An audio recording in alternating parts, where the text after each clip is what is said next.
It's called the Sampaguita. The whole idea behind it. Nike created a bespoke Sampaguita hair tie, the national flower of the Philippines, exclusively for Eala's Wimbledon 2025 debut. Not for sale, not available to the public, made for one athlete. That is the kind of symbolic one-of-one gesture Nike reserves for the names it is preparing to build an entire universe around.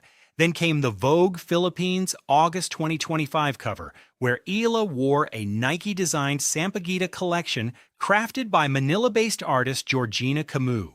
Then came the invitation to Nike's world headquarters in Beaverton, Oregon in February 2026, where Nike posted publicly in Filipino, "Salamat sa pagbisita." Thank you for visiting. The escalation has been deliberate, and Birmingham is the moment it all converges. Here is the tension no one in the mainstream tennis press is willing to say plainly. Alex Eala has become one of the most commercially significant players in women's tennis before she has won a single WTA title. Gigi Salmon, lead tennis presenter at Sky Sports, stood at a public industry event in London and said this directly, not as a compliment, but as a statement of verified market reality. I would say, in terms of her appeal, the crowds that follow her, she might already be the biggest star. She went further. She described the atmosphere at Eala's Dubai 2026 matches, where Eala was ranked outside top 40 as being like a pop concert. It was like Taylor Swift was playing. People were screaming, "Taylor Swift," at a WTA 125 event. For a player not yet in the top 30 at the time, that is not normal. That is a gap, a chasm, really, between what the rankings say and what the market already knows. And that gap is exactly what Nike has been trying to close, one gesture at a time. But the gestures keep getting bigger. And industry sources, as reported by Tennis 365, have confirmed that big sponsorship deals in the coming months are being discussed around Eala's name. The hair tie was the opening bid. What comes next is something else entirely.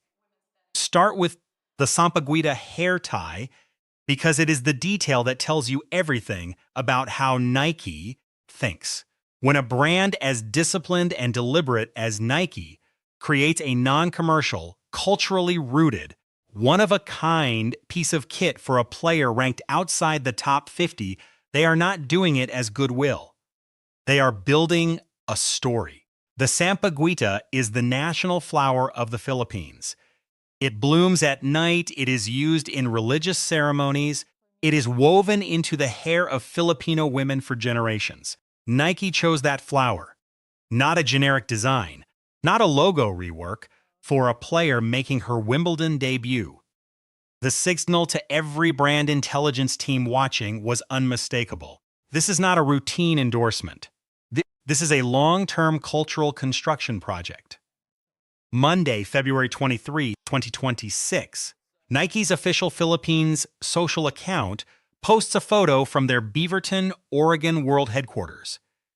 Eala inside the building, smiling, gear around her. The caption is in Filipino, "Salamat sa pagbisita."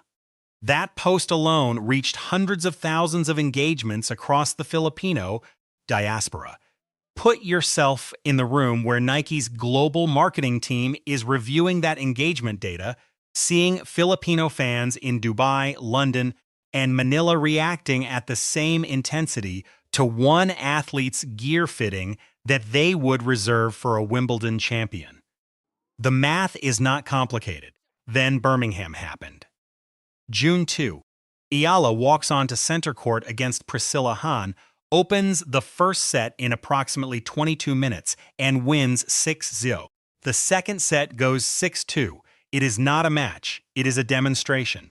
June 4. Alina Chareva takes her to the edge, pushing Eala to 2-5 down in the second set. Any player with doubts about their grass game folds there. Eala wins the next 5 games. Final score, 6-2, 7-5. June 5, Mananchaya Sawangkyu 71 total points across the quarterfinal. Eala's share, the majority, score 6-3, 6-2, 3 matches. 0 sets dropped entering the semifinals. This is what Nike scouts see when they watch tape. Not just results, but how she wins. The ability to absorb a 2-5 deficit and produce 5 straight games. The composure of a player who has been told repeatedly by rankings, by seedings, by Grand Slam draws that she is not yet in the conversation, and who keeps walking into that conversation and taking a seat. The fans saw it too. Filipino supporters traveled to Edgbaston Priory Club in Birmingham, England, for a WTA 125 event. Not a slam. Not a premier tournament. A WTA 125. And they filled the grounds with noise that players on the adjacent courts could hear. You were never wrong about her. The world has simply needed this many wins to finally agree with you. That crowd is not a coincidence. It is a market. And when Sky Sports' Gigi Salmon, a credible, mainstream British broadcasting voice with no stake in Filipino national pride, validates what those fans already knew, it stops being a fan narrative and becomes a commercial fact. Kim Clijsters won 4 Grand Slam singles titles. She reached world #1 twice. She retired, had children, and then won the 2011 Australian Open upon her return, a comeback so improbable that it permanently established her as someone who understands what extraordinary looks like from the inside. She is Belgian. She has no nationalistic reason to promote a Filipina tennis player. She is an objective voice. And she went on the Served with Andy Roddick podcast and said this: she has to deal with this life of being like Michael Jordan in the Philippines. Clijsters did not say the next big thing. She did not say a rising star. She invoked Michael Jordan, the standard against which all cultural sports icons in the modern era are measured, and she placed Alex Eala inside that framework. And then she added the warning, Eala needs to be protected like a big star. That warning carries weight, because what Clijsters understands, what any 4-time Grand Slam champion who has navigated commercial pressure understands, is that the moment a player's cultural footprint outpaces their ranking, the commercial machinery around them has to operate at the highest possible level. Nike heard that podcast. Nike has seen the Dubai crowds. Nike was at Beaverton in February, watching Eala try on gear in their development lab. When Kim Clijsters says, protect her like a star, Nike's response is to build a commercial structure that matches the cultural reality already in existence. This story runs well past Birmingham. Southeast Asia is the next major battleground for global sportswear and sports media revenue. A region of over 700 million people with rising middle classes, digital-first sports consumption, and no single dominant sporting identity yet established. Nike, Adidas, and every major brand are racing to own the emotional relationship with that market before it calcifies. Alex Eala is not simply a Filipino tennis player. She is the most emotionally resonant point of entry that any brand has ever had into that market through tennis. When Filipino fans book international flights to watch a WTA 125 event in Birmingham, England, that is not fandom. That is brand loyalty in action, the kind of loyalty that marketing departments would spend hundreds of millions attempting to manufacture and still fail. The timeline ahead is unambiguous. After Birmingham, Eala holds a confirmed wildcard at the 2026 Bad Homburg Open, June 21 through 27, the prestigious grass tournament 1 week before Wimbledon, where reports indicate she and Venus Williams may be granted a doubles partnership that would send the tennis world into a full international news cycle. Then comes Wimbledon 2026. Main draw, her second appearance, ranked number 37, playing with the grass court form she is building in real time this week. Beyond that, the US Open in late August, where her name is already appearing in tournament press conference contexts, sits as the next major commercial milestone marker. Every one of those events is a potential announcement window. And industry sources have made clear the deals being discussed are not small. 11 days before she walked onto the grass at Edgbaston, Alex Eala walked off a clay court in Paris having lost 4-6, 2-6 in the first round of Roland Garros 2026, beaten by American Eva Jovic, seed number 17, who Eala has publicly described as a close friend. It was her second consecutive first-round Grand Slam exit this year. She did not give a long press conference about rebuilding. She did not post a reflective essay about the clay season.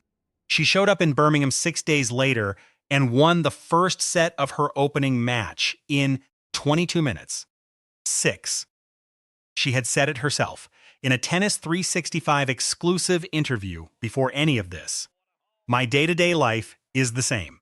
I have the same work ethic and the same attention to detail.